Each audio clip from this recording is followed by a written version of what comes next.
Bismillahirrahmanirrahim. Elhamdülillahi Rabbil alemin. Vessalatu vesselamu ala Rasulina Muhammed ve ala alihi ve sahbihi ecma'in at-tayyibin at-tahirin. Selamu aleykum ve rahmetullahi ve berekatuh. Allah Taalam Ramazan ayında kılgan dualarımızdı, okugan taravih namazlarımızdı, Kur'anlarımızdı, kılgan ibadatlarımızdı kabul kılsın. Bizden bugünkü aytıla turgan bayanımız, Peygamberimiz özü hidayatta bolsa dağı. Peygamberimiz özü hidayattagı peygamber. Takva insan bolsa dağı. Layıktуу nerселерди айтпаган, күнөөгө кадам койбогон, күнөөнү ойлобогон, ушундай бир маасум, ошондой эле бир байлык дегенде дүнүйө байлыгы болсун, же болбосо нафстин, жүрөктүн байлыгы болсун, ушуларды пайгамбарыбыз сурап бизге таалим катарында калтырып кеткен бир дуасы жөнүндө айтсак. Пайгамбарыбыз өзү азыр айтып өттүк, не деп дуа кылган десек, Аллахумма инни ас'алукал худа ват-тука вал-афафа вал-гина деп 4 сөз менен дуа кылган. Ушул дуанын не себептен бул сөздөрдү катары менен айтып өтүп атат. Ошол жөнүндө бир аз айтсак, биз дагы ушул дуаны дайым айтып жүрсөк, болбосо пайгамбарыбыз бул дуаны сураштыкка кажети жок, бирок пайгамбарыбыз бул дуаны өзү көп такрар кылган, кайра өмүрүндө кайталап айтып жүргөн дуа да. Бул 4 сөз менен айтылган дуа болгону менен бул өтө чоң биздин жашообузда, бул дүйнөдө да, акыретте дагы керек болгон дуа да. Пайгамбарыбыз ушул дуасында не деп дуа кылды? Аллахумма инни ас'алукал худа. Аллахумма деген, я Аллахым, мен сенден сураймын, әл-худа, тура жолду сураймын деді. Хидаятты сураймын. Пайгамбарыбыз хидаяттагы зат болуп атса, кайра да хидаятты сураймын деп атат.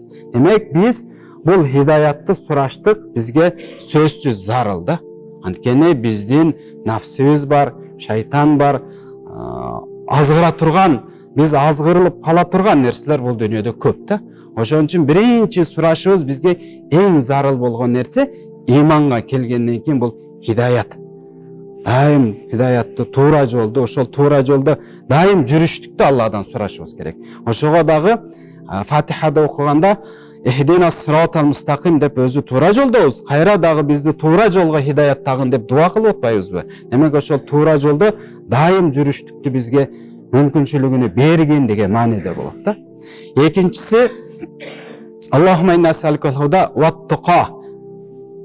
Таквалыкты сурап атат пайгамбарыбыз. Ал пайгамбарыбыз таква эмес беле? Пайгамбарыбыз эң таква инсан болгонда. Пайгамбарыбыз ошол бизге таалим эретиде ушуну айтып өтүп атат.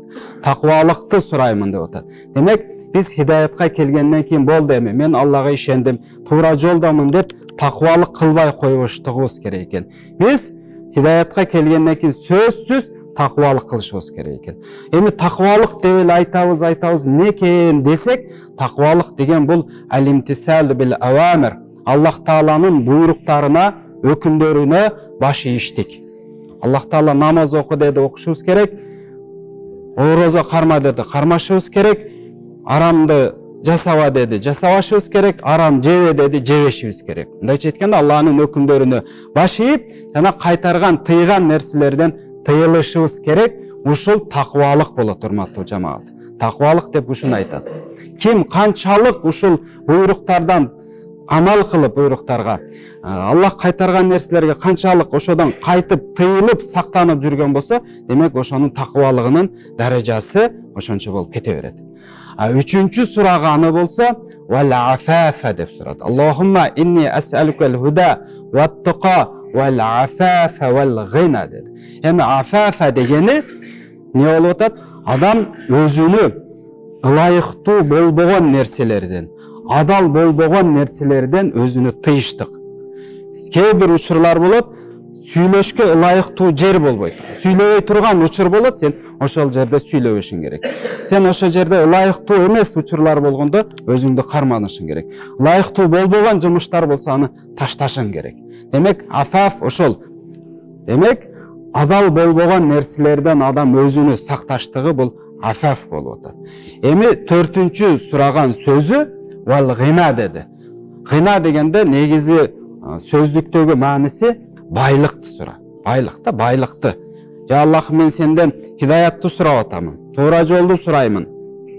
Ya Allah, men senden taqvalықты сұраймын. Ya Allah, men senden afaf, bir adal емес нәрселерден тыйылыштығымды сұрап атамын деп, анан гинада байлықты сұрап атат. Эми ушул байлықты биз экиге бөлүп алсак болот. Байлык өзүбүз билген эле малы дүнүйө байлыгы болуп атат. Экинчиси гина нафси вал калб деп айтылат. Адамдын жүрөгүнүн бай болуштугу, адамдын өзүнүн нафсинин бай болуштугуну сурап атат Алла. Көрдүңүздөрбү жамаат? Мени бул жерде биринчи ошол гина деп туруп сураган жок да.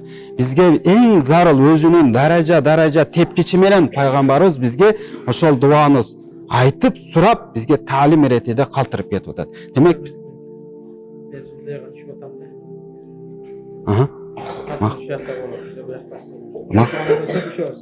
Men kecha aytgan joyda bir ko'ruvchilardan tursam bo'ladir deb o'xshaysan. Shom desangiz qancha? 3 soat 20 jarishamiz.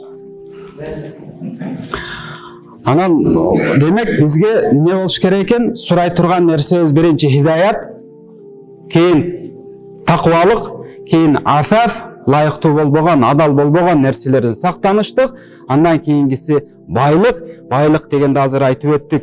Жүрөктүн байлыгы, нафсибиздин байлыгы, же болбосо бизге сырткы маанисин ала турган болсок, дүйнөдөгү жашообузга керек болгон байлык. Бирок бул нерселерди сураганда адам байлыкты сурайбызбы, нени сурасак дагы биз ушу нафсибиз канчаны кааласа ошончону сурай берелик. Кичине сурабайлык.